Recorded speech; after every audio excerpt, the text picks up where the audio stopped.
Hello everyone, welcome to my channel. आज हम इस वीडियो में बॉर्न हेबर साइकिल के बारे में डिटेल में डिस्कस करेंगे। एक बहुत इंपॉर्टेंट टॉपिक है, एक इंपॉर्टेंट कॉन्सेप्ट है बीएससी सेमेस्टर एग्जाम्स के लिए। सो इस पर्टिकुलर वीडियो में बॉर्न हेबर साइकिल क्या होता है, इसका बेसिक कॉन्सेप्ट समझेंगे। एनएससीएल का फॉर्मेशन किस प्रकार होता है साइकिल में डिटेल में डिस्कस करेंगे। एंड ये प्रॉपर नोट्स आपको प्रोवाइड करूंगा हिंदी में, जो आपके बीएससी सेमेस्टर एग्जाम्स के लिए बहुत हेल्पफुल होगा। सो स्टार्ट करते हैं, बॉर्न हेबर साइकिल क्या होता है इसके बेसिक कॉन्सेप्ट से। सो अगर हम बेसिक कॉन्सेप्ट की बात करें तो बॉर्न हेबर साइकिल मेनली है जिससे हम जालक ऊर्जा लेटाइस एनर्जी को कैलकुलेट कर सकते हैं। तो पिछले वीडियो में हमने लेटाइस एनर्जी के बारे में डिटेल में डिस्कस किया है, आप चैनल के प्लेलिस्ट में चेक कर सकते हैं, वहां आपको वीडियो मिल जाएगा। यहाँ पे एक बार हम रिकॉल कर लेते हैं कि जालक ऊर्जा लेटाइस एनर्जी क्या होता है। बेसिकली एक मोल आयनिक क्रिस्टल का उनके अवयवी गैसीय आयनों से बनने में जितनी ऊर्जा उत्सर्जित होती है वह आयनिक यौगिक की जालक ऊर्जा लेटाइस एनर्जी कहलाती है। ठीक है, बहुत सिंपल सा कॉन्सेप्ट है। जैसे Na प्लस ये गैसियस फॉर्म में है, Cl माइनस भी गैसियस फॉर्म है। ये दोनों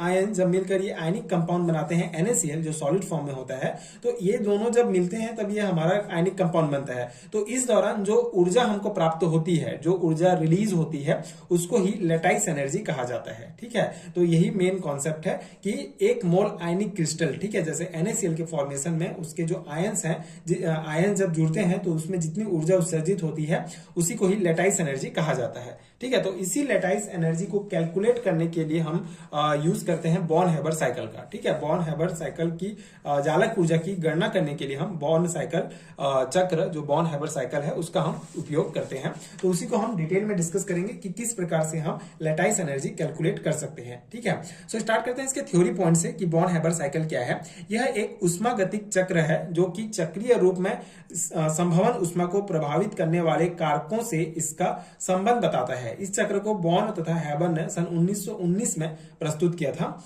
ठीक है, तो बेसिकली ये एक प्रकार का थर्मोडायनेमिक साइकिल है जो कि संभवन उष्मा को प्रभावित करने वाले कारकों से इसका संबंध बताता है। अभी संभवन उष्मा क्या होता है इसको हम आगे डिस्कस करेंगे।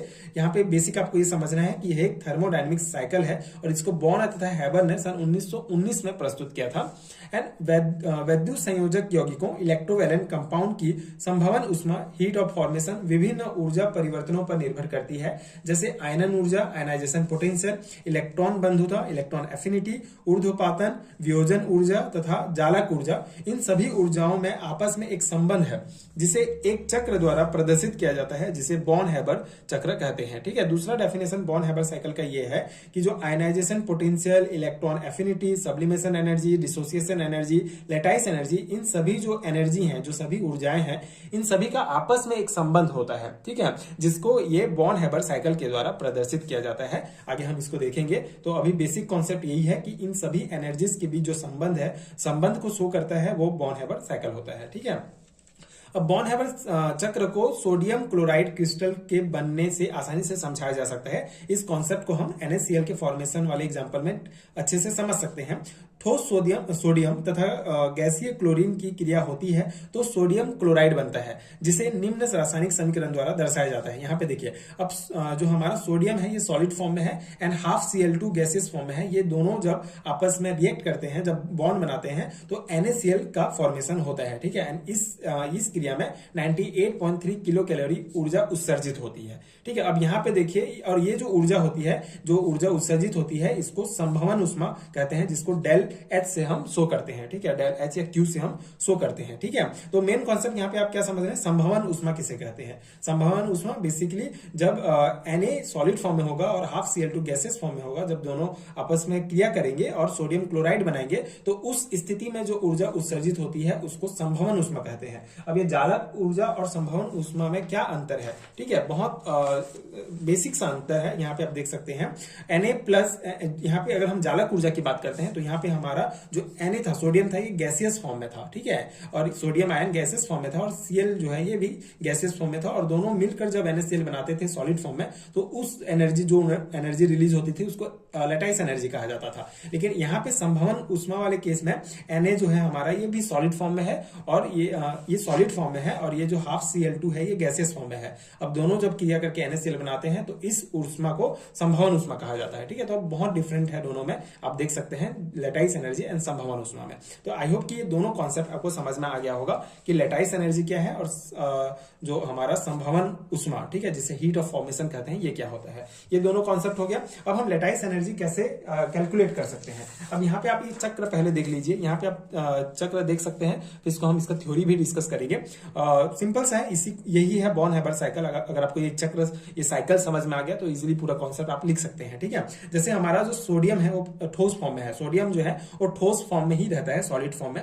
उसको ऊर्ध्वपातन ऊष्मा के द्वारा, ठीक है, उसको जो है ऊर्ध्वपातन ऊष्मा के द्वारा जो है ये फिर Na गैस, जो सोडियम है वो गैसेस फॉर्म में चेंज हो जाता है। ठीक है, जब सब्लिमेशन एनर्जी उसमें डाला जाता है, मतलब सोडियम ठोस है तो उसको गैस बनाने के लिए हमको कुछ एनर्जी डालना पड़ेगा। ठीक है, तो ऊर्ध्वपातन ऊष्मा, जब सब्लिमेशन एनर्जी डालेंगे तो ये सोडियम गैस में चेंज हो जाएगा। उसके बाद फिर आयनन ऊर्जा, आयनन ऊर्जा आपको पता है आयनाइजेशन एनर्जी, जब हम एक इलेक्ट्रॉन जो है बाहर निकालते हैं जिससे फिर वो आयंस में चेंज हो जाता है, तो उसको आयनन ऊर्जा कहा जाता है। जैसे सोडियम गैसेस फॉर्म में हम इसको आयन में चेंज करना है तो इसमें हम एक इलेक्ट्रॉन जो है बाहर निकालेंगे। अब इलेक्ट्रॉन बाहर निकालने के लिए हमको ऊर्जा की आवश्यकता होती है, 118 किलो कैलोरी ऊर्जा की आवश्यकता होगी, जिससे ये जो सोडियम है ये Na+ आयन में चेंज हो जाएगा। सेम अब यहाँ पे हाफ Cl2 गैस जो है, इसका जब वियोजन ऊर्जा, डिसोसिएशन एनर्जी, मतलब हाफ डी के साथ इसको हम जब रिएक्ट कराते हैं तो हमारा जो है Cl, जो ये बेसिकली मॉलिक्यूल्स है, ठीक है, अणु जो है वो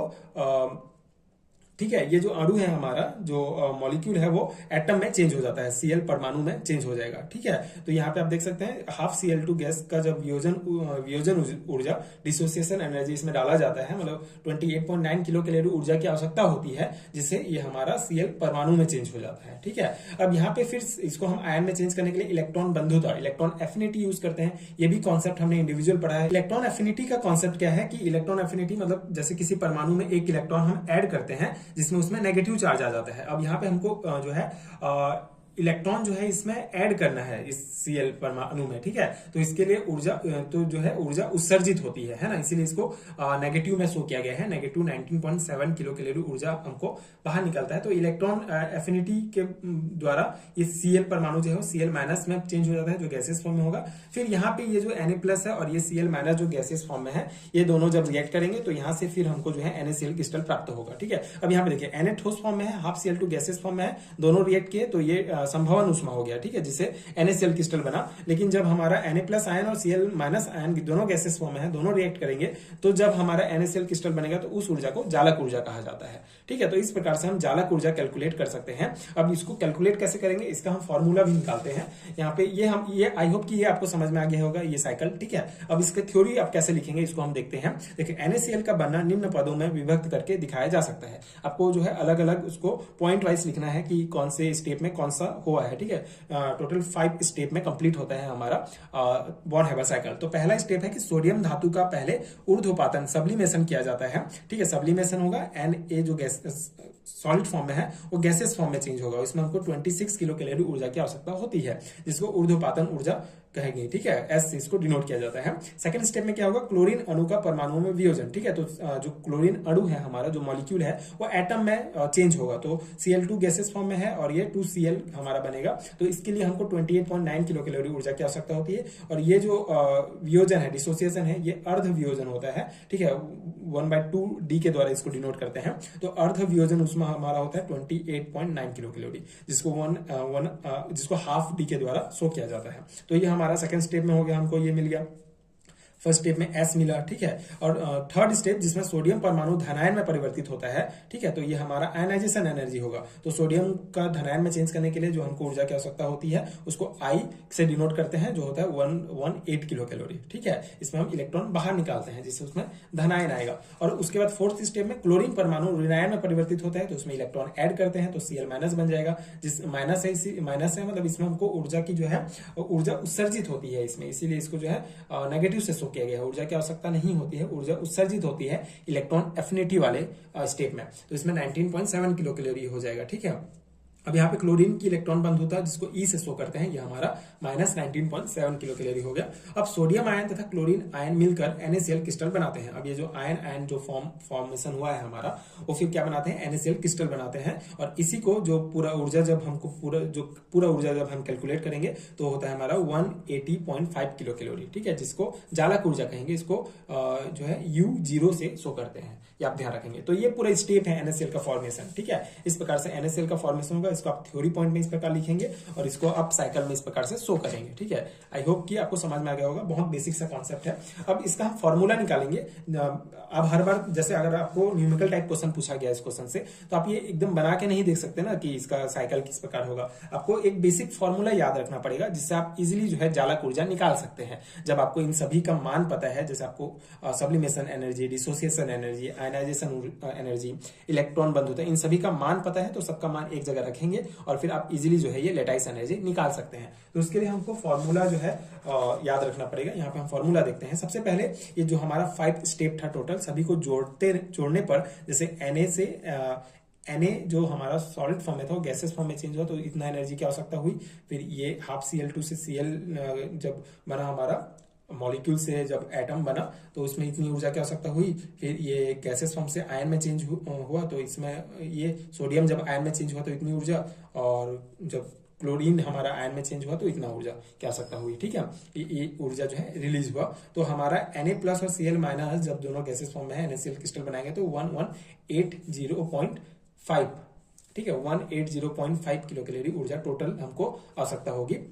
और फिर ये सब्लिमेशन एनर्जी इसमें शो किया गया है। तो यहाँ पे हमारा Q जो है वो क्या है, 98.3 किलो कैलोरी। Q मतलब ये ΔH भी आप इसको शो कर सकते हैं, ये हीट ऑफ फॉर्मेशन को शो कर रहा है, इसको संभवन उसमें है। तो ये आप इसको एक जैसे आप इसको पहले इस प्रकार से लिखेंगे, ठीक है, थ्योरी पॉइंट में। फिर आप इसको इस प्रकार से लिख के ये निकाल सकते हैं, ठीक है, कि इसका ये इतना जो है लेटाइस एनर्जी है, इतना हीट ऑफ फॉर्मेशन है। अब यहाँ पे फॉर्मूला की अगर हम बात करें तो एलिमेंट्री कंपाउंड से क्रिस्टल की संपूर्ण संभावना उसमें निम्न समीकरण द्वारा निकाली जा सकती है। एक समीकरण दिया गया है जैसे -Q, ठीक है। तो हमारा Q क्या है, संभावना उसमें है, इक्वल टू S जो है sublimation energy plus ½ dissociation energy plus I - E -U0, ठीक है। अब ये U0 क्या है, लेटाइस है। तो उपयुक्त समीकरण का पुनः व्यवस्थापन करने पर, जैसे अगर हमको जालक ऊर्जा का ही निकालना है कि जालक ऊर्जा निकालिए अगर आया, तो इसको कैसे हम करेंगे, ये देखिए, जालक ऊर्जा U0 बराबर Q plus S plus ½ D plus I -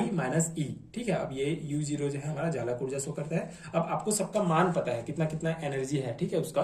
जैसे हमारा Q जो संभावना उसमें है उसका एनर्जी 98.3 है, ठीक है, और S का हमारा सब्लिमेशन एनर्जी का 26.0, उसी प्रकार ½ D का ये, और ये आयनाइजेशन एनर्जी का इतना, और इलेक्ट्रॉन एफिनिटी का इतना, ठीक है। तो अभी सबको मान को रखेंगे तो हमारा जालक ऊर्जा हम इजिली निकाल सकते हैं, ठीक है। इस प्रकार से हमारा जालक ऊर्जा होगा 180.5 किलो कैलोरी, ठीक है।